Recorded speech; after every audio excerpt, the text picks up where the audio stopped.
aí, pessoal, seja muito bem-vindo para uma aula aqui no meu canal do YouTube. E o negócio é o seguinte: quem está aqui do meu lado é nada mais nada menos do que Luiz Fernando Garcia, para poder estar aqui ao vivo comigo uma vez, para poder servir mais uma vez essa minha galera aqui, que tem o único objetivo de ser membro da elite do mercado financeiro. E você sabe que quando a gente está começando no mercado financeiro, a gente enfrenta uma série de problemas, uma série de obstáculos, uma série de desafios que na maioria das vezes são causados por nossa má gestão emocional, por problemas, por crenças que a gente tem na nossa cabeça e que sempre são causados por coisas relacionadas à primeira, segunda infância, que a gente sempre fala, coisas relacionadas aos nossos pais, coisas lá de trás que acabam afetando a nossa vida adulta e fazem com que a gente não consiga conquistar os nossos objetivos. O que você vai presenciar aqui é algo que no mercado financeiro ninguém nunca fez, vai ser algo inédito.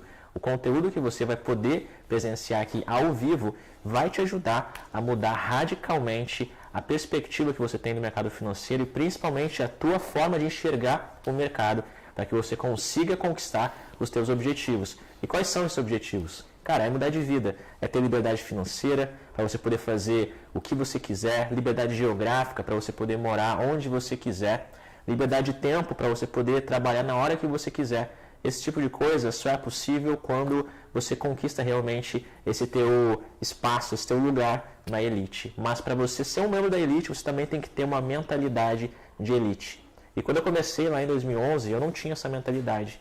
E hoje, tendo ela, só foi possível porque eu tive todo esse tempo o Nando do meu lado, me ajudando em cada passo de toda essa jornada. E eu estou muito feliz de estar podendo trazer ele aqui para o Rio de Janeiro, para a sede da Potts Trader aqui, para poder te entregar esse conteúdo também.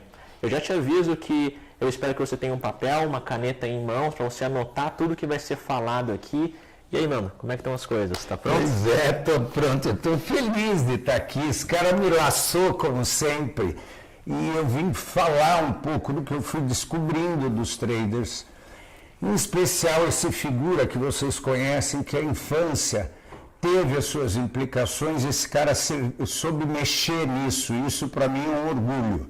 Porque o Potts, ele reage em algumas questões que vocês vão entender que, de fato, nunca foram divulgadas ou trabalhadas aqui no mundo digital. Mas eu vou fazer agora uma pegadinha com o Potts.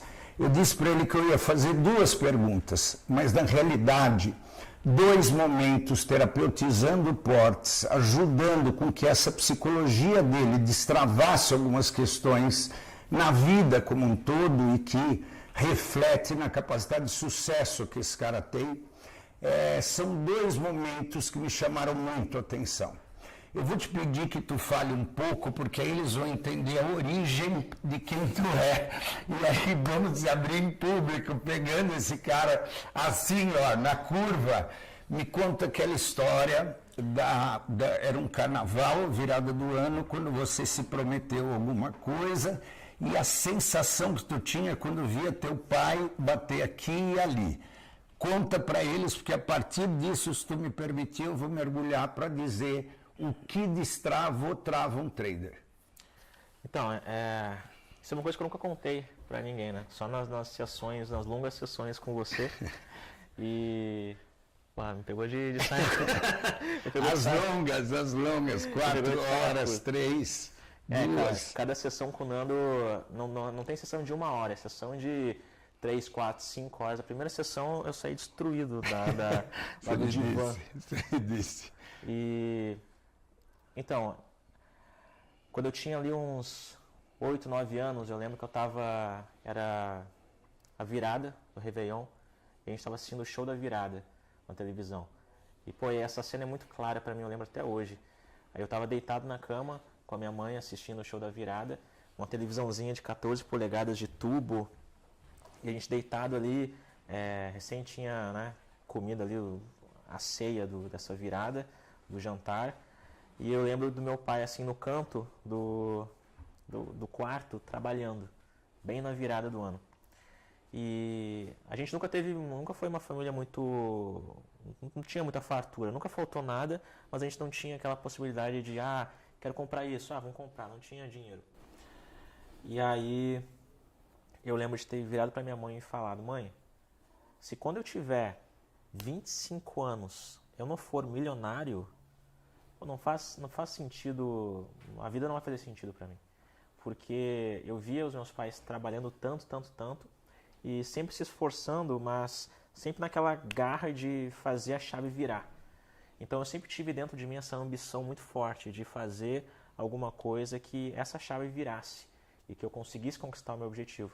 Então eu tinha dado lá essa timeline de 25 anos, essa data limite, e eu acabei ficando milionário com 21 anos. Então eu antecipei 4 anos aí dessa jornada. E qual o sentimento desse momento na tua lembrança? O que te vinha? Era uma indignação, uma raiva, uma tristeza, um pesar, uma culpa? O que te invadia?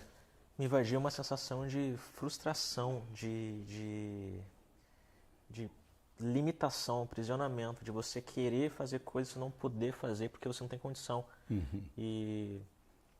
Então essa frustração acaba fazendo com que você muitas vezes crie uma série de crenças que você acha que aquilo faz parte de você. Mas não, é uma condição que em algum momento você pode quebrar aquilo ali, expandir, mas para isso você precisa de muita gestão emocional.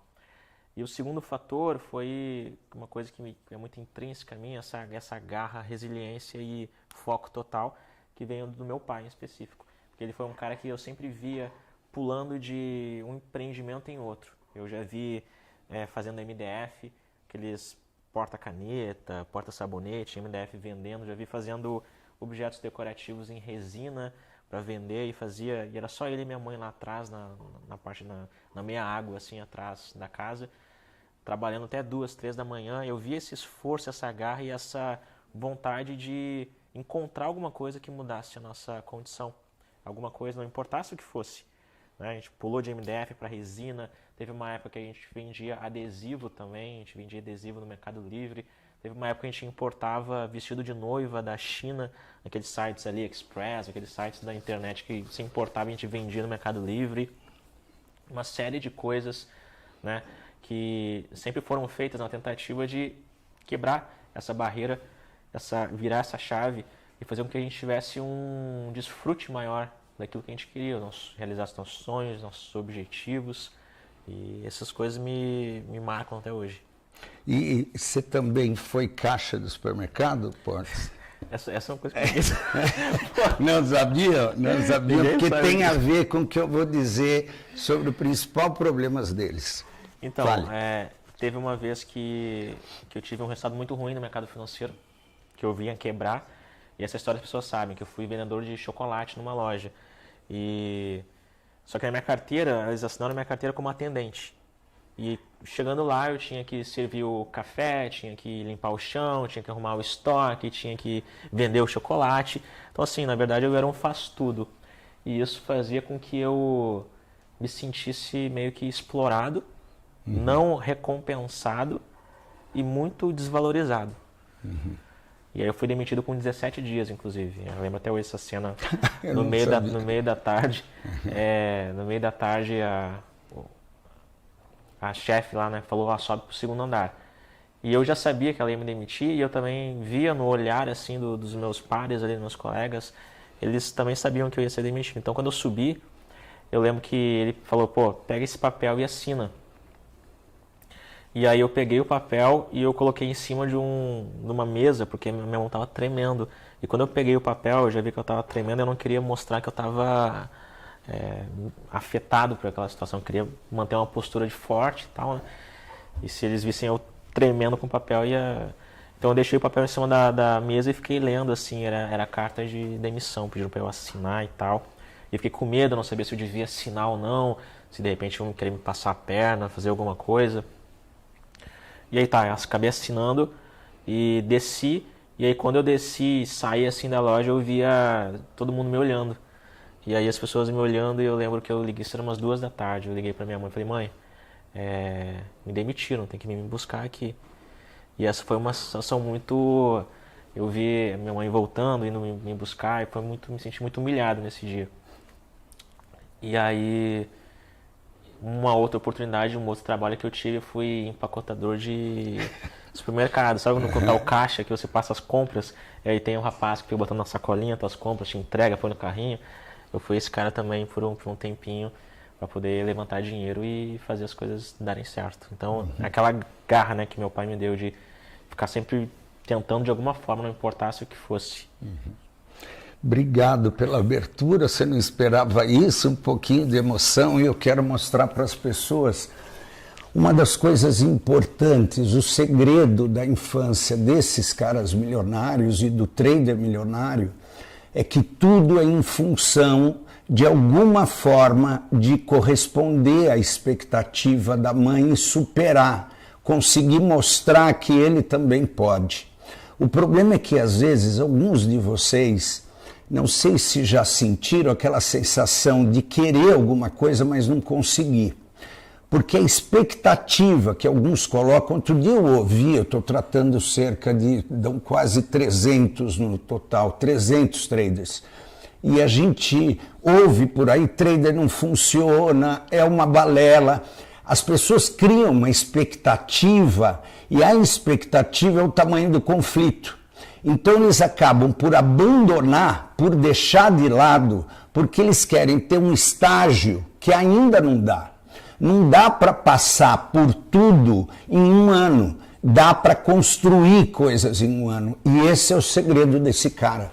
Existem etapas. Se você de alguma forma olha lá na frente e fala, eu quero ser como ele, você pode ser. Mas você não pode ser um corredor de Fórmula 1 se você não passa pela capacidade de você pilotar um kart. E isso é uma das coisas que eu vejo muito forte. Tem um que eu estou tratando que ele está há 6 meses sem operar. E ele está no simulador. E esse é um problema porque ele pensa no volume, ele não pensa na operação. Quando a gente começa a pensar que os problemas são emocionais, eles não são só técnicos, não são só do gráfico, do que o Portes ensina, ou as técnicas ensinam, porque você, no fundo, você sabe o que precisa fazer. Ele sabia o que precisava fazer, você também sabe. O problema é que você não consegue fazer. E diferente da história do Portes, existiram coisas que ele mirava e com a expectativa que ele tinha de uma construção.